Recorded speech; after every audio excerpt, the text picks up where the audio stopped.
Bonjour Florence Deléry, merci d'avoir accepté de participer à cet entretien où on va parler de la question de la vitamine B12, donc sujet de haute importance très lié au véganisme. Donc dans cette vidéo, on va le diviser en trois parties. Donc en premier, une petite introduction, notamment sur qui tu es et tout le travail que tu as fait sur la question du véganisme, de l'éthique animale et notamment de la vitamine B12. Ensuite, on parlera en deuxième partie de qu'est-ce que la vitamine B12 et ensuite une troisième partie avec des questions un peu plus de debunking sur des sujets qu'on peut entendre d'un côté comme de l'autre qui pourraient être vrais ou être faux. Donc voilà, donc toi tu es vulgarisatrice scientifique, donc tu n'es pas une scientifique, une chercheuse en tant que telle, mais tu as fait un gros travail bibliographique en t'appuyant sur le travail d'autres chercheurs ou des professionnels de santé, notamment sur ton site questionanimaliste.com, dont je partagerai le lien dans la description. Tu y fais des petites fiches récapitulatives sur plein de sujets différents. Donc, sur les questions de nutrition, sur des questions d'éthique animale, et aussi plein d'autres sujets si tu veux rajouter peut-être quelques mots là-dessus. Oui, bah, bonjour, merci de m'avoir invitée. Oui, bah, voilà, effectivement, je prends, comme axe beaucoup, hem, quand je traite d'éthique animale, j'essaie de le faire avec un maximum de rigueur. Donc, je fais aussi de la vulgarisation sur les questions liées à la promotion de l'esprit critique. Donc ça, voilà, ça imprègne, tout mon travail et effectivement, donc je suis ni professionnelle de santé ni chercheuse comme, tu l'as dit, mais j'essaye de vulgariser, voilà, avec un maximum de rigueur et via notamment, comme tu le disais, des fiches, explicatives, qui traitent, d'un axe particulier et qui développent, quelques points, que, je juge importants, pour, traiter de ce sujet-là. C'est un support que j'aime bien, ces infographies qui sont assez courtes, synthétiques, parce que voilà, c'est assez, simple, d'accès et puis ça permet d'avoir une vision un petit peu complète, d'une question et ça change du format vidéo aussi qu'on voit beaucoup. Donc voilà, je passe aussi par, la rédaction d'articles, je fais des conférences aussi, enfin voilà, je passe par différents supports. Et puis, que dire? Donc oui, effectivement, tout mon travail, je le compile sur mon site, Questions animalistes. Hem, voilà, je ne sais pas ce que je peux dire de plus.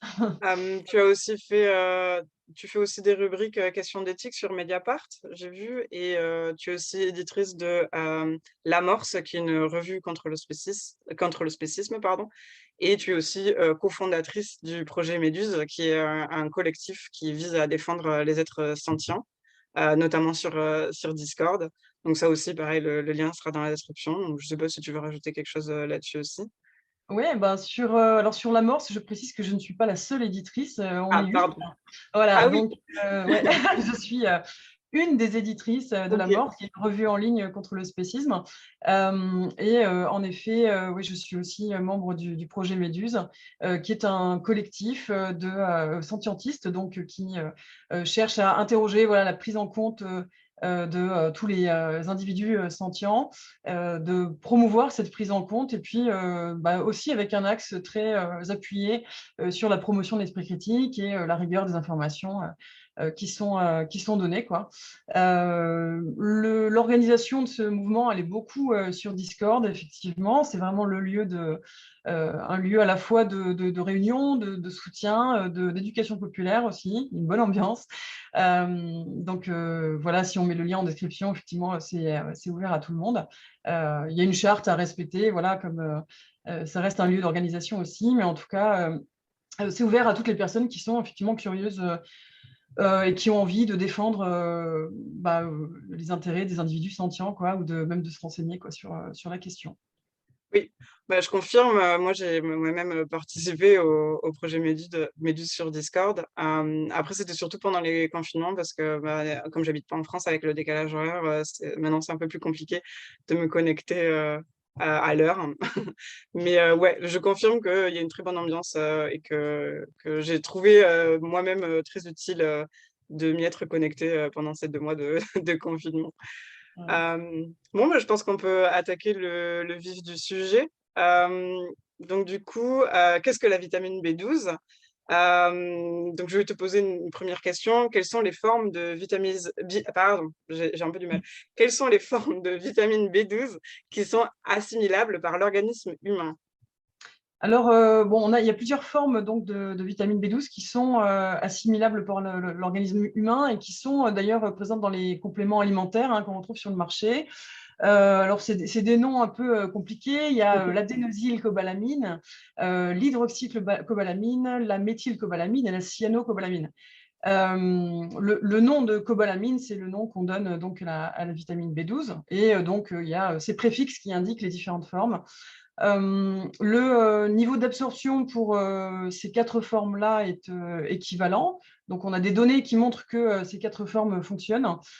Pour la complémentation, il y a quelques différences de métabolisation, puis certaines différences individuelles aussi dans les organismes selon certaines pathologies, certaines conditions médicales qui peuvent avoir une incidence donc sur la métabolisation, mais ça n'a globalement pas d'incidence sur la qualité de la complémentation. Donc on peut prendre ces différentes formes. Après, la plupart des compléments alimentaires qu'on retrouve sur le marché, c'est surtout de la méthylcobalamine et de la cyanocobalamine.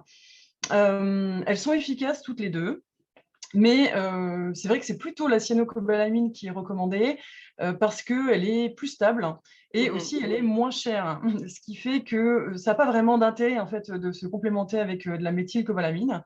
La méthyle est parfois vantée comme étant plus naturelle ou comme étant meilleure et tout. Voilà, Mmh mh. ça ne repose pas sur une littérature, Oui, ça repose sur rien de sérieux en fait. Et vraiment, voilà, la cyano est davantage recommandée. oui. Et avec une complémentation à base de cyanocobalamine, il n'y a vraiment aucune carence qui est documentée Oui, si on se complémente correctement avec cette forme-là, quoi. OK. Est-ce que c'est parce que la méthylcobalamine est plus proche de la molécule qu'on va retrouver dans les produits animaux? Alors, bah, c'est une bonne question, mais ça, je ne sais pas. Ah, pardon. Ouais. OK.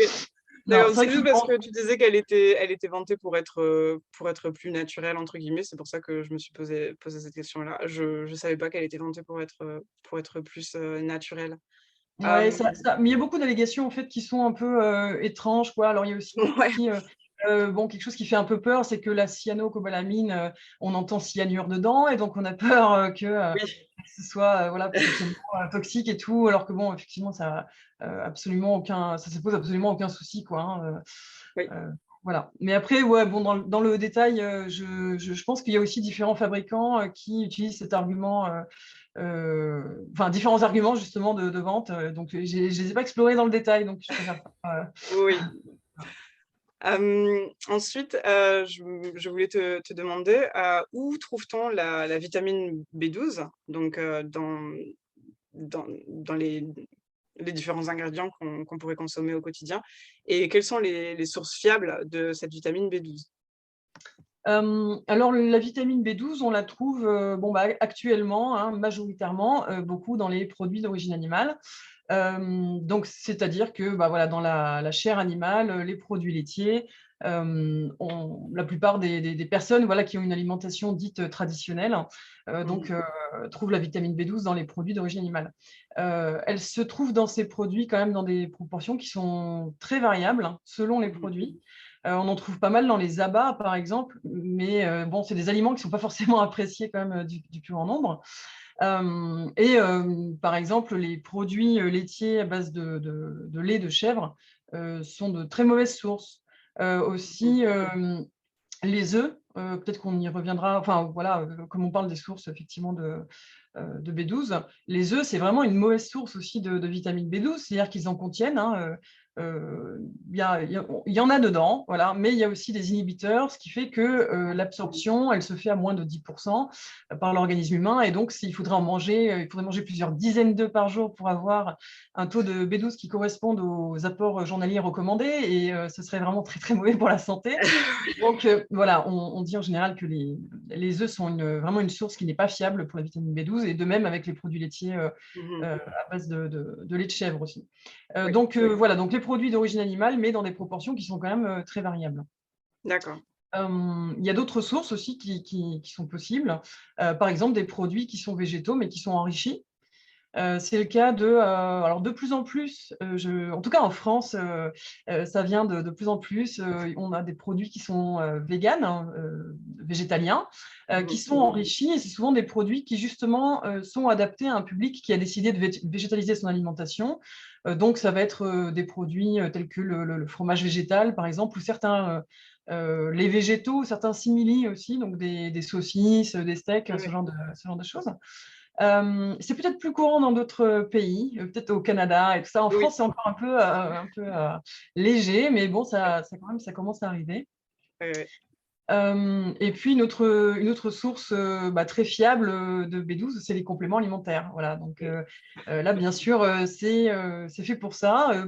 On a parfois une image des compléments alimentaires qui est un peu négative. On peut se dire: «Voilà, ça sert pas à grand chose et tout», et c'est vrai que, si on a une alimentation équilibrée et diversifiée, c'est pas forcément utile de prendre des compléments alimentaires, sauf dans le cas, spécifique, des alimentations végétariennes, et végétaliennes, qui effectivement nécessitent, voilà, de prendre ce complément de B12 dans la mesure où il n'y a pas de B12 dans le règne végétal. Oui, oui.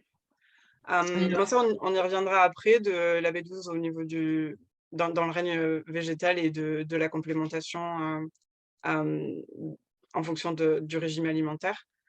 Mais oui, je voulais juste rajouter qu'effectivement au Canada, ça c'est beaucoup je pense que c'est beaucoup plus répandu d'avoir de la complémentation directement dans les produits végétaux. Donc quand j'achète, du lait végétal, des saucisses et cetera, j'ai pas accès au nombre à la quantité absolue de B12 qu'il y a dans le produit, mais ça me donne le pourcentage, le pourcentage de B12 par rapport à ce que je devrais absorber par jour, par portion et à chaque fois, je prends un verre de lait, c'est 300 enfin c'est vraiment bien complémenté au point que, voilà donc c'est anecdotique, hein, mais la plupart des gens, véganes autour de moi au Canada, n'ont même pas à prendre de pilules, parce qu'ils achètent des simili-carnets mmh, et des produits, étiquetés véganes.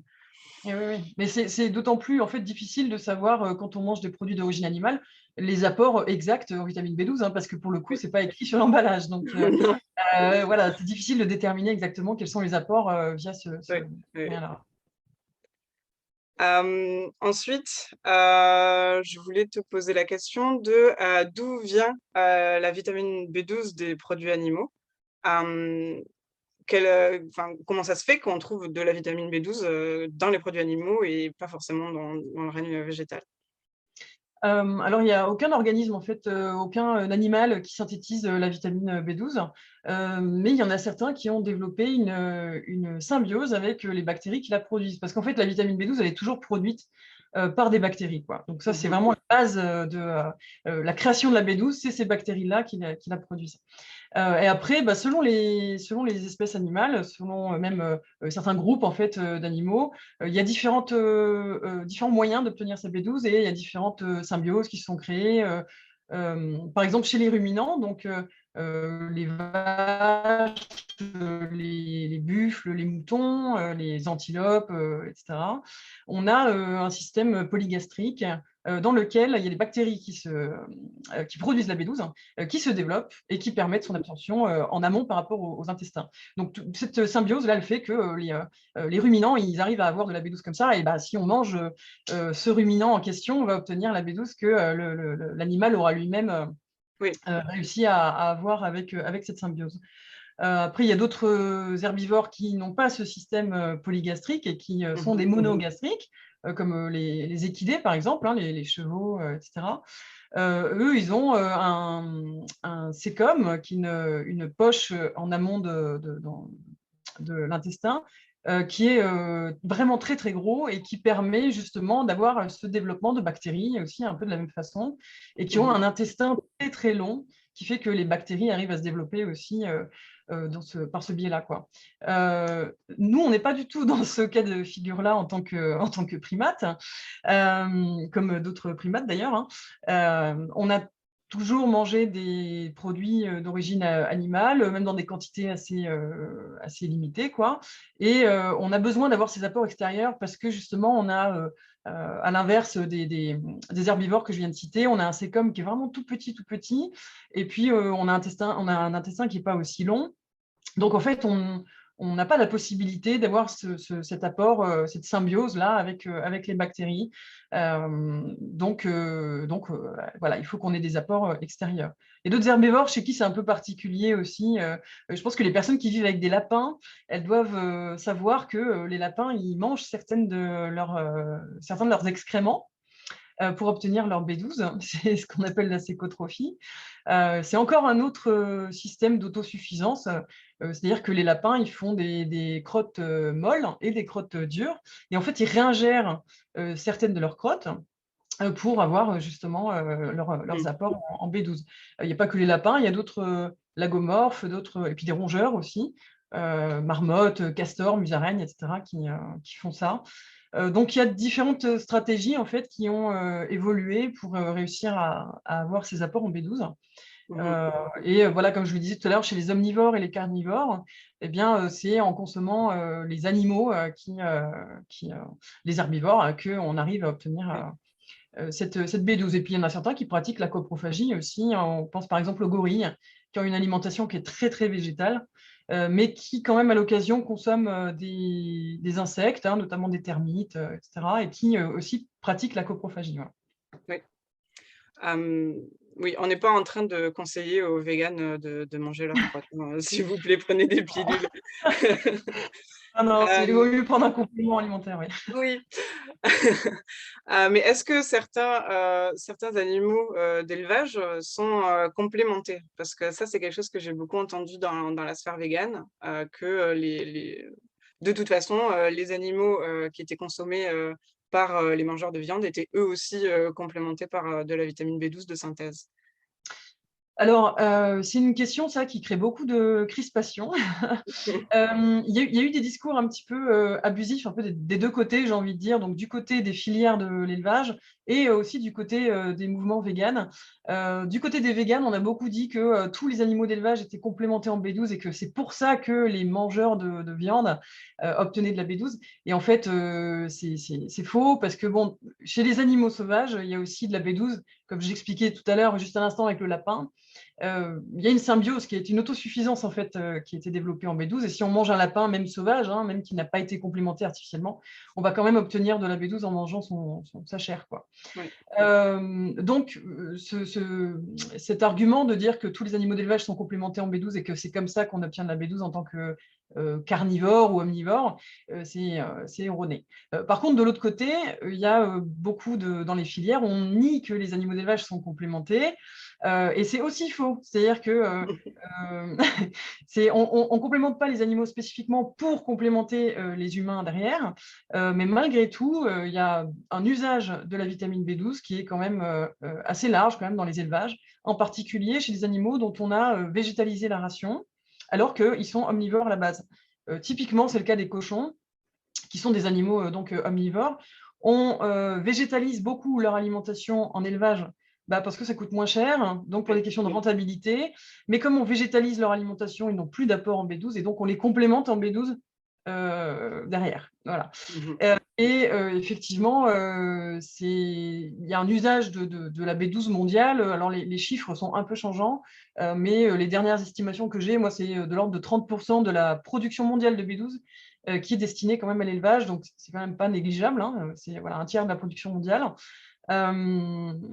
Donc voilà, les animaux d'élevage sont pour certains complémentés de manière routinière, Mmh. mais c'est plutôt pour des questions de rentabilité et de croissance aussi, quoi, pour améliorer la croissance, pas tellement pour complémenter les humains derrière, quoi. Oui, c'est une question de productivité plus que de Voilà, santé publique. oui, tout à fait. OK. Et ensuite, donc quels sont les signes de carence et comment détecter les carences en vitamine B12? Comment Parce qu'on sait que les populations qui ont une alimentation végétale, les populations humaines qui ont une alimentation végétale, sont quand même des populations à risque par rapport à la carence de B12. Donc, comment on peut se prémunir, contre ce risque? Alors, les symptômes de carence, ils sont assez nombreux en fait, parce que la B12, elle a un rôle dans beaucoup de processus métaboliques. ce qui fait que la carence peut avoir des conséquences qui sont assez multiples et potentiellement assez spectaculaires aussi. Il y a la fatigue, l'essoufflement, la perte d'énergie, quoi, c'est un symptôme qui est assez courant. De même que les fourmillements dans les extrémités aussi, donc dans les Mmh. fourmillements dans les mains et les pieds. L'anorexie, en tant que, pas à confondre avec l'anorexie mentale, hein, donc Oui. on parle de perte d'appétit ou de l'incapacité à manger des grosses quantités. Il y a de l'alopécie aussi, donc la perte des cheveux, des problèmes de mémoire, des états dépressifs, des changements d'humeur, de l'anémie, une irritation de la langue ou une dégradation des muqueuses en général. On a parfois des signes assez spectaculaires aussi, où même les dents laissent des marques sur la langue, sur le bord de la langue, tant la muqueuse est dégradée. Il y a parfois palpitations, tachycardie, hallucinations, confusion. Il y a beaucoup de symptômes neurologiques. Voilà. Donc une dégradation du système nerveux, des fois une démarche anormale aussi, ce genre de choses. Il y a des débuts de paralysie aussi, des fois, des engourdissements, des pertes de sensibilité à la douleur ou à la pression, hein, sur le corps. Et puis, des fois, un déclin psychologique aussi, un effondrement du système immunitaire, des défenses immunitaires. Donc voilà, tous ces symptômes-là qui peuvent être beaucoup psychologiques, neurologiques et tout, sont quand même potentiellement assez importants. Et Oui. peuvent avoir vraiment une grosse influence sur la qualité de vie. Donc c'est pour ça que c'est vraiment une question à prendre au sérieux, quoi.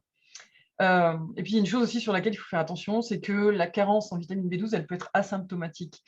C'est-à-dire on peut très bien être en déficit, en carence de vitamine B12 et ne pas avoir de symptômes visibles, hein, et se sentir plutôt bien. Et puis, malgré tout, avoir un organisme qui commence à se dégrader, quoi. Mmh. Donc, voilà, faut faire quand même prêter une attention particulière à ça. On n'a aucune donnée historique qui montre qu'on peut se passer de produits d'origine animale, ne pas se complémenter et aller bien sur le long terme. Donc voilà, on a cette obligation de se complémenter si on ne mange pas de produits d'origine animale, quoi. Oui. Il ne faut pas attendre d'avoir des symptômes pour se complémenter, du coup, parce qu'il y a cette carence invisible, hein, entre guillemets, qui peut être quand même assez dangereuse, quoi. Oui. Ce que j'avais entendu, c'est que les carences pouvaient, mettre longtemps à se manifester. Enfin, les symptômes de la carence pouvaient mettre longtemps à se manifester et en fait, le fait d'arrêter la prise de B12, en fait, on pouvait toujours avoir, de la B12 dans le sang et dans l'organisme pendant un certain temps. Il y a quand même un effet, tampon, qui est assez long et du coup, on peut avoir l'impression que tout va bien. On fait des prises de sang, on a toujours de la vitamine B12 dans l'organisme et en fait, ça se dégrade au fur et à mesure et ensuite, une fois que les symptômes sont apparus, certains symptômes, même si on restaure la prise de B12, certains symptômes pourraient rester, à vie, en fait. Est-ce que ça, c'est vrai? Est-ce que tu sais quelque chose là-dessus? Alors oui, effectivement, il y a certains symptômes qui sont irréversibles, malheureusement. Donc c'est pour ça qu'on dit qu'il ne faut vraiment pas attendre la carence pour se complémenter correctement. Mmh. Parce qu'effectivement, il peut y avoir des symptômes qui sont vraiment durables et notamment des symptômes neurologiques. Si vraiment ça atteint un stade assez critique, ça peut être très Mmh. difficile de revenir en arrière. Et puis, ça peut avoir des conséquences aussi irréversibles dans la mesure où ça peut mener au décès. Donc, le décès est une des conséquences irréversibles, évidemment, hein. Et ça peut poser aussi des questions sur les personnes qui sont enceintes ou qui allaitent. Ça peut amener à des symptômes aussi sur les enfants, sur les bébés, poser des problèmes aussi sur certaines malformations congénitales, etc. Et ça, pour le coup, c'est aussi des choses qui sont irréversibles. Donc, Mmh. sur ce plan-là, effectivement, il faut vraiment faire attention. Ouais, ouais. Tu parlais de... Je suis désolée, il y a mon chat qui passe devant. Voilà. Euh, Tu parlais aussi des prises de sang et ça fait partie aussi des choses auxquelles il faut prêter attention parce que malheureusement, la prise de sang, le bilan sérique, n'est pas un bon indicateur en fait du taux Mmh. de vitamine B12. Euh, je suis désolée. Non, mais c'est pas grave, il peut rester. J'ai peur qu'elle appuie sur le clavier. Voilà, donc les prises de sang ne sont pas en fait des bons indicateurs du taux vraiment de vitamine B12 qu'on a dans son organisme.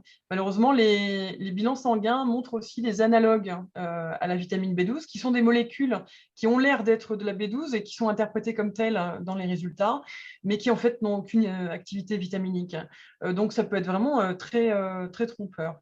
Mmh. Pour éviter ce genre de choses, en fait, ce qu'on estime être le gold standard, le meilleur test en fait pour évaluer ses réserves réelles de B12, c'est la mesure du taux d'acide méthylmalonique dans les urines. AMM, voilà, acide méthylmalonique. C'est un test qui n'est pas forcément très connu des professionnels de santé, ni des labos, et qui coûte assez cher à mesurer, mais c'est le plus efficace en fait pour connaître son taux de B12. Voilà. Donc, il faut faire attention aux bilans sériques qui sont assez piégeux Mmh. par rapport à ça. D'accord. Oui, du coup, on parlera, dans la partie debunking, de, ces vitamines B12, qui ont pas d'activité, vitaminique, de ces autres formes. Et donc, toujours dans la partie, sur la définition de la vitamine B12, est-ce que tu sais, comment la vitamine B12 de synthèse, est produite? Donc, celle qu'on utilise, pour se complémenter, d'où vient-elle? Parce que, j'ai déjà eu la question de personnes qui m'ont dit: «Ah mais oui, mais alors, si tu arrêtes de manger des produits, d'origine animale, mais que tu te complémentes en B12, mais que la vitamine B12 est extraite, des produits animaux, au final, quel est l'intérêt?» Sous-entendu, on peut pas se passer de produits animaux, de toute façon. Oui, ça c'est quelque chose que moi j'ai beaucoup entendu aussi, et ça fait partie des fake news en fait qui sont propagées, hein, par, certaines personnes, quoi. On entend dire que les compléments de vitamine B12, même ceux qui sont destinés aux véganes, spécifiquement, sont de toute façon issus, d'extraits de vaches ou, de l'exploitation animale en général. Alors c'est faux, hein, voilà, c'est une vraie fausse information. Alors il y a certains compléments, de vitamine B12 qui, dans le commerce, contiennent des excipients qui, eux, sont pas, végétaliens, hein. Il y a certains compléments de B12 dans lesquels il y a du lactose, par exemple. Voilà, c'est un peu, étrange, mais parce que les compléments de B12 sont pas forcément destinés non plus à une population, végétalienne ou végane, hein, donc Mais voilà. j'en ai acheté moi-même, je suis tombée dans le piège, j'ai pas regardé la liste d'ingrédients, donc je pense que ça reste, quelque part une preuve que, il y a pas que les véganes qui se complémentent Ah en oui, oui. vitamine B12. Oui, oui, de toute façon, les populations végétariennes et véganes ne sont pas les seules, à être à risque, hein, par rapport à la carence en vitamine Oui, B12, oui. hein. Voilà, donc il y a effectivement tous les compléments alimentaires du marché ne sont pas forcément destinés aux personnes véganes. Mais pour revenir à la production donc, de vitamine B12, bah, comme je le disais au début, en fait, c'est toujours issu des bactéries, en fait. Donc les compléments alimentaires qu'on trouve dans le commerce, ils sont absolument pas issus de chair animale ou extraits des animaux. C'est toujours de la fermentation en fait de micro-organismes, qui est faite en laboratoire, et qui permet d'obtenir cette B12 qui est produite par ces bactéries, quoi.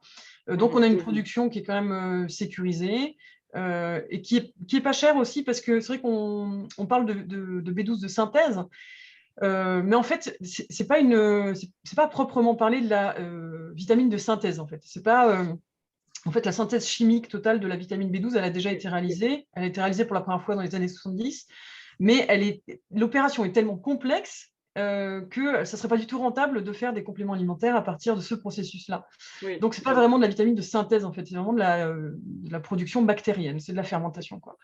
C'est une Donc extraction de vitamine B12, de culture bactérienne, en fait. exactement, voilà. Oui. Donc, dans le monde, il y en a 80 tonnes par an, il me semble, qui est produit chaque année, par 4 laboratoires, dont 3 en Chine et 1 français. Mmh. Euh, voilà, et c'est ce mode-là qui est systématiquement appliqué. Donc, c'est vrai que tous les discours qui disent on extrait la vitamine B12 de la viande et puis on la met ensuite dans des comprimés, ça n'existe pas. Oui. Oui, donc on extrait bien la vitamine B12, mais pas de la viande, des bactéries. Exactement. Ouais, ouais, tout à fait. OK, donc je pense qu'on a fait le tour, que maintenant on est bien renseigné sur la vitamine B12. Maintenant je vais poser des petites questions debunking, donc je vais faire un peu l'avocat du diable. J'espère, donc voilà, si tu n'es pas capable de répondre à un moment ou à un autre, juste, on pourra discuter, de quelles sont les difficultés, qu'on peut, rencontrer, si on veut se renseigner sur tel ou tel sujet. Aucun souci. Hem Donc, la présence de la vitamine B12, seulement dans les produits animaux, est-ce que quelque part, ça montre pas que le véganisme, c'est un régime, qui est pas naturel, que quelque part les humains on n'est pas fait pour ça? Alors, bon, je pense que cette question, c'est une des plus posées mais même par les personnes qui ont envie de végétaliser leur alimentation et puis qui découvrent que, mince, il faut se complémenter en B12. Des fois, il y a une petite déception. On se dit, ah mince, mais alors ça veut dire que c'est pas naturel, qu'on n'est pas Ouais. vraiment fait pour ça et tout ça. Je pense que c'est intéressant comme question. Et ce qui est intéressant, en fait, c'est de se poser la question vraiment de ce critère de naturalité. Qu'est-ce qu'on appelle naturel ou pas? Parce que bon, bah, là, on est en train de se poser la question en visio, sur Internet, on est habillé. Voilà, moi je porte des lentilles de contact parce que je n'y vois rien sinon. Bouh! Voilà. Donc, qu'est-ce qu'on estime être naturel ou pas et à quel point est-ce que ça justifie qu'une chose soit bonne ou souhaitable ou pas souhaitable? Je pense que c'est une bonne question à se poser et c'est intéressant de se la poser. Déjà, le critère de ce qui est naturel ou pas, c'est assez compliqué en fait à déterminer. Je prends toujours l'exemple, moi, de l'outil qui est créé par un chimpanzé. Est-ce qu'on va dire que c'est quelque chose de naturel, cet outil, ou pas? Est-ce que si le même outil est créé par un humain, d'un coup, on va dire que c'est pas naturel? Voilà, on ne sait pas trop quoi où mettre cette frontière. Euh, Selon l'usage traditionnel du terme naturel, dans la plupart des cas, on estime que ce qui est naturel, c'est qu'il n'a pas été touché par l'humain, là où l'humain n'est pas intervenu, etc. Alors dans ce cas-là, effectivement, la pratique du véganisme, elle n'est pas du tout naturelle. Mais j'ai envie de dire que c'est pas grave, c'est pas un souci. Comme je disais, quoi, les vêtements, il y a plein de bonnes choses en fait qui ne sont pas naturelles, qui sont vraiment souhaitables, qui améliorent la qualité de vie. Les vaccins, c'est pareil, hein, c'est pas naturel, alors que les épidémies, ça l'est. Les téléphones, les livres non plus, Oui. c'est pas naturel, quoi. Donc cet argument-là qu'on appelle l'appel à la nature, c'est vraiment un argument qui est assez douteux, Mmh. quoi, qui repose pas quoi sur des critères qui sont très sérieux. Et puis on peut voilà prendre tout un tas d'exemples de choses qui sont pas naturelles, qui sont naturelles et qui sont vraiment très très néfastes, hein, comme les séismes, les éruptions volcaniques, ou le fait de se faire dévorer vivant, voilà, c'est tout à fait naturel, quoi. Donc L'opium, ah, il y a plein de choses, hein. On peut vraiment, voilà, hein, il y a vraiment oui, beaucoup, beaucoup d'exemples. Alors, je suis pas en train de dire que tout ce qui est naturel est mauvais, hein, bien sûr, hein, faut oui. pas penser l'inverse, quoi. Mais c'est Mais pas en tout cas, forcément le meilleur critère pour, distinguer, bon ou mauvais, naturel, pas naturel, c'est pas forcément corrélé. Et puis aussi, on peut aussi, se dire que maintenant toute alimentation, sauf, quelques peuples encore, sur la planète, qui seraient, chasseurs-cueilleurs, la plupart de l'humanité, repose quand même, sur, une agriculture avec de la sélection artificielle, que ce soit du côté, animal ou végétal. Et du coup, si le critère de naturalité, c'est que ça n'a pas été touché par l'humain, ben, du coup, cette alimentation n'est pas naturelle non plus. oui, tout à Hem, fait, hein. Oui, oui, si on veut manger vraiment 100% naturel, hein, comme on le voit d'ailleurs sur beaucoup de paquets, de promotion, de marketing et tout ça. Mais en fait, si on voulait vraiment manger 100% naturel, selon la définition qu'on a couramment du mot, effectivement, il faudrait cueillir des fruits sauvages, ramasser des herbes, des tubercules, manger des champignons en espérant tomber sur des bons. Éventuellement, essayer d'attraper des animaux, les manger crus, les tuer à la main. Enfin bon, voilà, oui, je ne sais pas si qui que ce soit a envie d'avoir cette alimentation 100% naturelle, quoi, hein. Voilà. peut-être, Moi, peut-être quelques personnes, mais moi non plus. Oui. Et ouais. on peut aussi citer, le fait que, on est quand même, dans les populations occidentales en tout cas, on est largement complémenté en iode, qui a été introduit, dans le sel de table, pour des questions, enfin ça a été, une question de santé publique, parce que, les carences en iode, participaient beaucoup à, des déficits intellectuels et d'autres symptômes liés aux carences en iode. Et maintenant, tout le monde achète son sel avec la mention, sel marin, iodé, sans forcément se rendre compte que, c'est une complémentation. Et ça ne veut pas forcément dire que, l'alimentation traditionnelle, du coup, n'est pas naturelle et qu'on n'est pas fait pour manger ça parce qu'il y a pas assez d'iode. Ouais, effectivement, la question de l'iode, je trouve que c'est un bon parallèle à faire avec la complémentation en B12, parce qu'on est typiquement dans le cadre d'une complémentation qui est effectivement, en tout cas dans les pays industrialisés, est vraiment fait consensus et s'est développé pardon, encore un chat, euh, s'est développé avec en fait des décisions politiques quoi, de santé publique. Et effectivement, dans les années 50, en tout cas en France, il y a eu cette complémentation du sel de table. Alors, pas dans tous, mais enfin, il y a quand même beaucoup de sels qui sont enrichis en iode. Mais surtout, en fait, dans les pays industrialisés, la première source d'iode dans la population, c'est les produits laitiers, en fait. Mmh. Et c'est bon, une information que le grand public a vraiment très, très peu. Mais s'il y a de l'iode dans les produits laitiers, c'est parce que la ration des bovins est complémentée en iode et parce que les mamelles des vaches sont désinfectées, nettoyées avec des produits qui sont très fortement iodés et que cet iode passe dans le lait par voie transcutanée par les mamelles. Mmh. Et c'est ce qui fait aussi qu'il y a beaucoup d'enfants, en fait, qui ont des apports en iode, qui sont trop élevés, en fait, par rapport à leurs besoins, sans que ça ait forcément d'incidence négative sur leur santé. Mais en tout cas, c'est vrai que en tant que population, quand on a une alimentation omnivore, on ne se pose pas ces questions. Mmh. Et on est complémenté, en fait, de manière un peu invisible, quoi, sans le savoir. Alors que la B12, c'est vraiment une complémentation bon, bah, conscientisée, réfléchie, visible, etc. Ouais.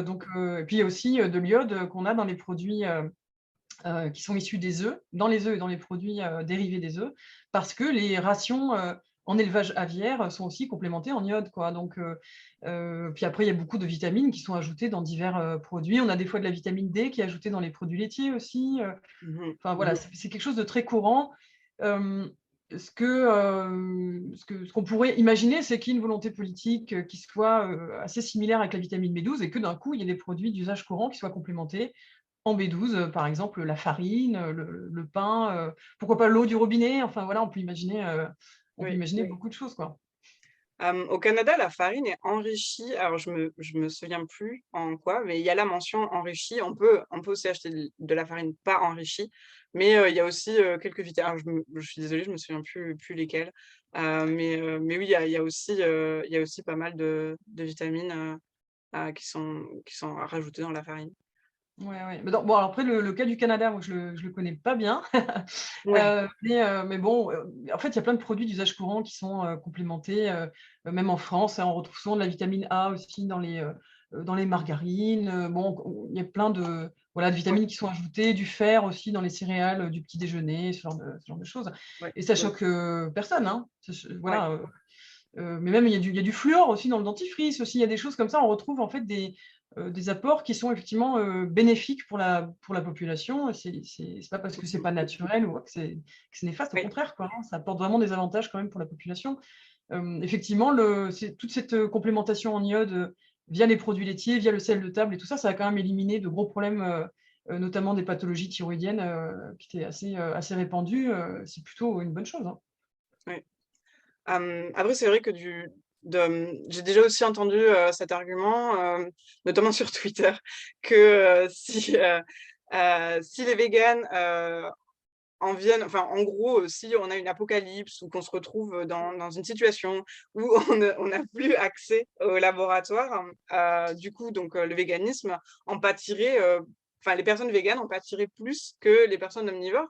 Parce que, les personnes qui mangent de la viande, même si effectivement elles sont complémentées en iode, en vitamine D et cetera, elles n'ont pas éliminé tout un pan, d'ingrédients de leur alimentation et donc du coup, pourraient en théorie, pouvoir aller, piocher, différents ingrédients, pour pouvoir, avoir, le rapport, suffisant enfin, suffisamment d'apport, en certaines, vitamines, en iode et cetera. Alors que les véganes, eux, ils reposent le concept même du véganisme repose sur, de la haute technologie. Donc est-ce que c'est vrai? Est-ce que les véganes sont vraiment, dépendants de haute technologie? Est-ce qu'on est, hem, obligé en fait d'être dans cette société, développée capitaliste, pour pouvoir, être végane? Alors moi, c'était cet argument, bon, il me fait un peu rire, j'avoue, parce que c'est vrai que c'est vraiment, je crois un des derniers arguments quand, on n'a plus rien à opposer au véganisme et qu'on essaye d'envisager une apocalypse telle qu'il y aurait plus de laboratoire, pour, produire de la B12 et bon, je veux dire que ça part vraiment, vraiment très, très loin et c'est un petit peu désespéré, quoi, comme argument, je trouve quand même. Malgré tout, s'il faut le prendre au sérieux, bah, on peut quand même y répondre, mais s'il n'y a plus de laboratoire en mesure de faire de la culture de bactéries pour obtenir de la vitamine B12, déjà les animaux d'élevage vont être, enfin la production de chair animale va être largement impactée. C'est ce qu'on disait tout à l'heure, c'est qu'il y a quand même un tiers de la production qui est dédiée aux animaux d'élevage et le reste a beaucoup d'applications pharmaceutiques qui ne concernent absolument pas les personnes véganes. Donc, ce ne Oui. sera pas forcément les personnes véganes les plus en danger à ce moment-là. Mais si on en arrive à un point où on ne peut plus faire ça, à mon avis, ça veut dire qu'il va y avoir depuis longtemps une production pharmaceutique qui, globalement, sera vraiment en berne, ce qui implique que la production de vaccins, de médicaments, d'antibiotiques, d'antidouleurs, etc., aura quand même été pas mal affectée sans doute. Et j'imagine que ce sera peut-être le cadet des soucis de tout le monde de produire Oui. de la médicament. Il y a toujours la solution pour les personnes qui sont véganes dans l'objectif de réduire les souffrances, la solution de se tourner vers la consommation, pourquoi pas, d'animaux qui sont réputés non sentients et qui, du coup, peut-être n'éprouvent pas d'expériences négatives, de douleurs, etc. On peut envisager, pourquoi pas, de consommer des moules, quoi, ou des bivalves. Si toutefois, c'est avéré qu'ils ne sont pas sentients, je crois qu'il y a toujours un petit doute qui persiste, mais voilà, ça pourrait être une solution en cas d'apocalypse. Si on voulait absolument survivre à l'apocalypse. Voilà. Oui. Et Donc, puis bon, oui, oui, si je vas-y. peux ajouter mon opinion là-dessus, j'ai envie de dire, toute la société, en fait, repose sur de la haute technologie. Enfin, tout ce qu'on fait au quotidien, notre alimentation, mais pas que, repose sur énormément de technologies qu'on a développées au cours des derniers siècles, voire même au cours des 50 dernières années. Oui, Donc, oui, tout à fait. Ben, de toute façon, on en parlait tout à l'heure pour les vêtements, pour se soigner ou y voir correctement, donc avoir des oui. lunettes, voilà, des dispositifs médicaux en fait qui permettent de mieux vivre ou même de vivre carrément, de survivre. Ouais. Mais même pour la conservation des aliments aussi, on dépend de la réfrigération, on dépend de la stérilisation beaucoup. On dépend de la sélection génétique, comme tu disais tout à l'heure, sur beaucoup de variétés de fruits et légumes en fait, parce que l'agriculture, c'est ça, c'est une série de sélections génétiques artificielles qui améliorent les variétés, qui les rend plus digestes, plus sucrées, plus nutritives, plus faciles à récolter, etc. Le jour où on n'a plus tout ça, c'est vrai que c'est compliqué, quoi. Donc, oui, effectivement, tout le monde dépend de la technologie de toute façon, quoi. Oui. Mais les véganes plus. Non. Mais peut-être les véganes plus par rapport à la P12, mais il y a toujours ce moyen voilà, Oui, de prévoir sa P12 en mangeant des animaux non sentients en cas d'extrême nécessité, voilà, de dernière urgence. c'est ça. C'est la société dépend à 99,99% de la haute technologie et les véganes à 99,999%. Oui. Du coup, donc, je vais revenir donc, cette fois plus, faire l'avocat du diable, mais du côté végan. Donc, ce qu'on disait tout à l'heure, donc si les animaux, sont complémentés, les animaux d'élevage sont complémentés, est-ce que, les véganes et les mangeurs de viande, au final, ont pas la même source de vitamine B12, donc, de synthèse, même si on a vu que c'était pas vraiment de synthèse? Donc, quel est l'intérêt en tant que mangeur de viande d'avoir, la même, vitamine B12, de complémentation, sauf qu'elle passerait par le corps, d'un animal, d'exploitation.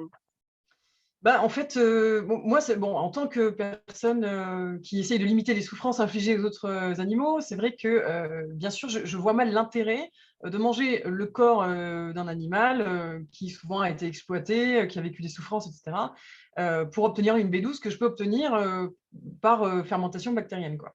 Oui, Donc, parce que, comme je le disais tout à l'heure, l'origine de toute façon de la B12, elle est toujours bactérienne, et même si ça se passe dans l'organisme d'une vache, dans l'organisme d'un lapin ou d'une poule, cette B12, c'est la même en fait, elle est produite par les bactéries quoi, qui la produisent. Donc en fait, les personnes qui sont véganes et les personnes qui mangent des animaux, c'est la même molécule de B12 qu'ils ont. Donc, mmh. on peut estimer que manger des animaux pour rendre la B12, ce serait plus naturel, ce serait davantage naturel.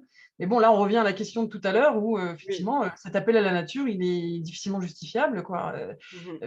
C'est pas un critère qui, en soi, permet rationnellement de dire c'est mieux, ou c'est plus souhaitable, ou Oui, c'est meilleur, quoi. Donc, pour moi, la question de la naturalité, elle est toujours pas pertinente. Et quand on connaît, en fait, toutes les externalités négatives qui sont liées à l'élevage, l'aspect bien sûr éthique par rapport aux autres animaux, le fait de les exploiter, de les mettre à mort ou de les mutiler, etc., ça pose question. Et puis il y a aussi des questions environnementales là, qui sont de plus en plus mises sur le devant de la scène, et notamment quand on lit les derniers rapports du GIEC qui quand même insistent sur l'un des moyens de baisser notamment les émissions de gaz à effet de serre, l'occupation des terres, l'usage de l'eau, etc., qui passe quand même beaucoup par une réduction de la consommation de produits d'origine animale, quoi. Ça devient difficile quand même d'ignorer tous ces facteurs-là, quoi. Oui, Donc on peut estimer de manière assez raisonnable, en fait, hein, que passer par l'organisme d'un animal pour obtenir de la B12, c'est plus un gâchis de ressources, en plus des problèmes éthiques qui sont posés. C'est oui, plus un gâchis de ressources qu'autre chose, quoi. oui. Et maintenant, je voudrais parler de debunking sur les sources de vitamine B12, parce que j'ai déjà entendu aussi, assez rarement, mais quand même, que certains humains étaient capables de produire leur propre B12 et de l'absorber. Parce que, donc, comme tu disais tout à l'heure, on a quand même un sécom, même s'il est tout petit. Donc, est-ce que quelque part, on ne pourrait pas produire nous-mêmes notre vitamine B12 en ayant une alimentation végétale qui permettrait d'avoir ces bactéries-là dans notre organisme. Alors, d'après les données dont on dispose, c'est pas le cas. On a un petit peu de réabsorption de la vitamine B12 dans notre organisme, mais c'est très, très largement insuffisant pour maintenir des taux qui sont satisfaisants. Alors, tu l'évoquais tout à l'heure, il y a une question des réserves quand même, c'est-à-dire qu'effectivement, nos besoins en vitamine B12 sont vraiment très, très faibles. C'est une vitamine qui est très, très importante, mais on en a des besoins qui sont vraiment très, très, très réduits, quoi. Et on la stocke souvent, ça dépend des organismes, ça dépend des personnes, mais on a tendance à la stocker souvent pour plusieurs années, en fait. Donc c'est Mmh. possible de végétaliser son alimentation, de ne pas se complémenter et puis d'être en bonne santé pendant 3 ans, 4 ans, 5 ans, 6 ans, parfois plus. Euh, mais d'après les données dont on dispose, malgré tout, au bout d'un moment, si on ne se complémente pas, on va finir par avoir des problèmes de santé plus ou moins visibles, hein. Je parlais tout à l'heure de la carence asymptomatique, donc il faut faire attention à ça. On peut être d'apparence en bonne santé et puis quand même avoir commencé à développer une carence. Euh, mais effectivement, on n'a aucune donnée, hein, dans l'histoire de l'humanité qui montre qu'on peut végétaliser vraiment son alimentation, ne pas se complémenter et demeurer quand même en bonne santé. Oui. On peut prendre l'exemple aussi des populations qui sont végétariennes traditionnellement, qui sont souvent justement invoquées dans cette question. On dit non, mais les populations végétariennes ou véganes traditionnelles tiennent très bien et tout ça. On prend beaucoup le cas des Indiens, par exemple, et en fait, on voit que les populations indiennes, malheureusement, sont quand même très touchées par les déficits et les carences en vitamine B12, avec des conséquences qui sont quand même assez dramatiques, qu'on évoquait tout à l'heure. C'est les conséquences de la carence en B12, quoi, hein. Mmh. Donc, on n'a pas de données qui montrent que ça peut bien se passer Oui, et qu'on peut être en autosuffisance. Voilà, ça oui. ne marche pas. J'ai envie de dire, les seuls humains qui produisent vraiment leur B12, c'est les scientifiques qui travaillent dans les labos, quoi, et qui Oui, font de la fermentation bactérienne et qui font des compléments alimentaires, quoi. oui, mais pas à l'intérieur de leurs intestins. Mais pas à l'intérieur de leur corps. Voilà. Oui, après, pour en revenir à la population indienne, c'est vrai que c'est un biais du survivant. On les voit, enfin, nous, depuis la France, on les voit un peu de loin en se disant: «Bah, ils sont toujours vivants, ils sont végétariens depuis des siècles, ça veut bien dire qu'ils ont pas de problème». Alors qu'en fait, on peut être carencé en vitamine B12 et être vivant et faire des enfants et entretenir une population, même si la majorité des gens sont carencés. Oui, oui, et puis bon, il y a des études, hein, qui montrent que malgré tout, hein, cette carence en vitamine B12, elle est quand même assez présente dans la population indienne et qu'elle a quand même des répercussions sur la santé des enfants, sur les grossesses, Oui, donc c'est quand même pas, voilà, il n'y a pas la même espérance de vie non plus. Bon, c'est des oui. choses qu'il faut mesurer, quoi. Il y a beaucoup de données là, hein, de données scientifiques qui montrent que c'est vraiment pas tout. Mmh. C'est pas, voilà, c'est pas. Il n'y a pas de population traditionnellement végétarienne pour lesquelles ça se passe bien s'il n'y a pas de complémentation, hein, vraiment. Oui. Ensuite aussi, j'ai entendu que, l'origine des bactéries, symbiotiques venait en fait du sol, de la terre et que les animaux, en se nourrissant des choses qu'ils pourraient trouver au sol, donc notamment de l'herbe, ingéreraient, ces bactéries qui ensuite rentreraient en symbiose, dans leur organisme avec eux et produiraient, cette vitamine B12 et que donc si, en tant que personne végane, on récolte, nos fruits et légumes, qui ont poussé dans la terre hein, et qu'on les lave pas complètement, qu'en fait on mange un peu de cette terre, on ingérerait aussi ces bactéries-là et que du coup on produirait, donc soit on ingérerait la vita j'ai pas tout bien suivi dans cette hypothèse-là, mais que soit on ingérerait la vitamine B12 directement depuis le sol, soit que, les bactéries qu'on ingérerait se mettraient à produire de la vitamine B12 dans notre organisme. Oui, alors effectivement, c'est bon, c'est pas forcément, une idée reçue qu'on retrouve beaucoup, mais bon, je l'ai déjà, vu et lu aussi, et je sais qu'il y a certaines personnes qui, malheureusement l'ont pris, très au sérieux et il y a eu des Mmh. expériences assez malheureuses avec ça, quoi. Donc je voilà, autant le dire tout de suite, ça ne fonctionne pas. On ne peut pas obtenir un taux de B12 et des apports de B12 satisfaisants, au quotidien, par ce biais-là. Toutes les données aussi dont on dispose montrent que, les légumes mal lavés, ou le fait d'ingérer de la terre directement, ça n'a jamais été une source, fiable.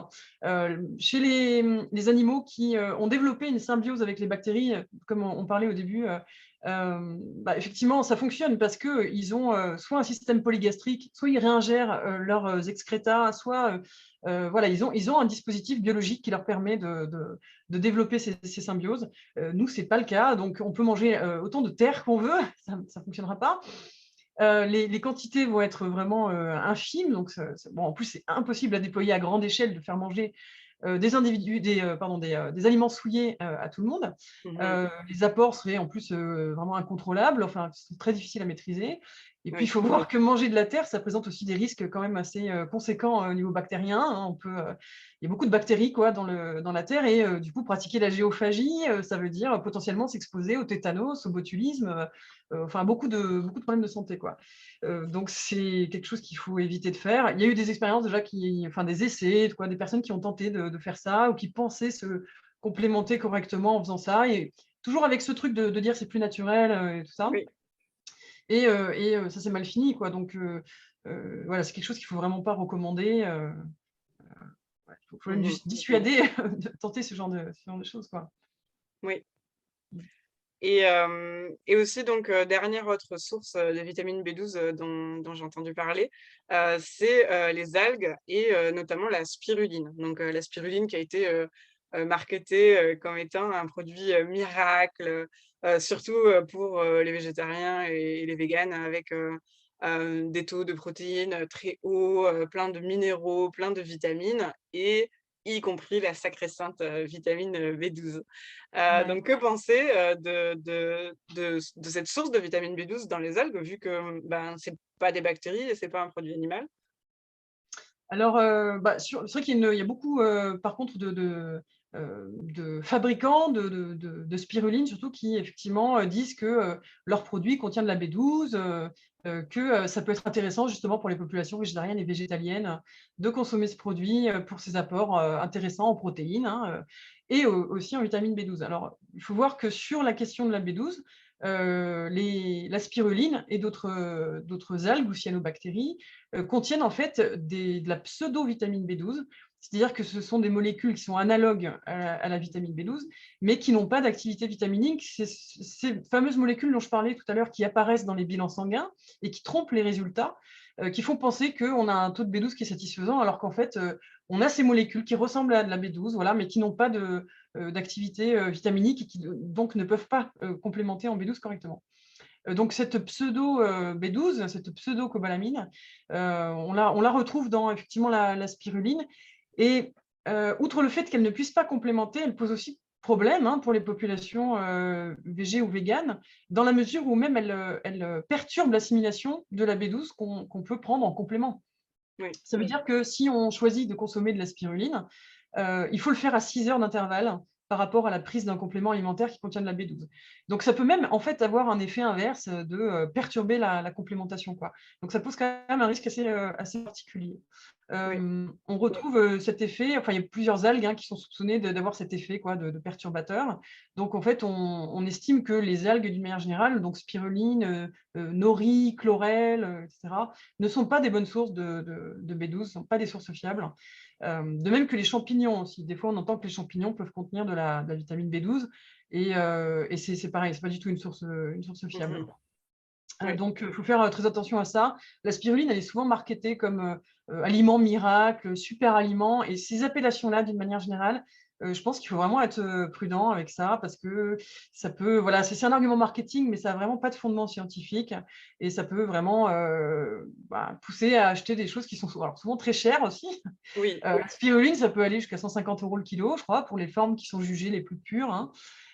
Donc acheter des aliments très chers qui sont pas vraiment utiles, quoi. Et même pour l'apport en protéines d'ailleurs, parce qu'effectivement la spiruline est très riche en protéines, mais le but dans la vie, c'est pas d'avoir un maximum de protéines, c'est d'avoir un taux de protéines qui correspond, aux besoins et en l'occurrence, les populations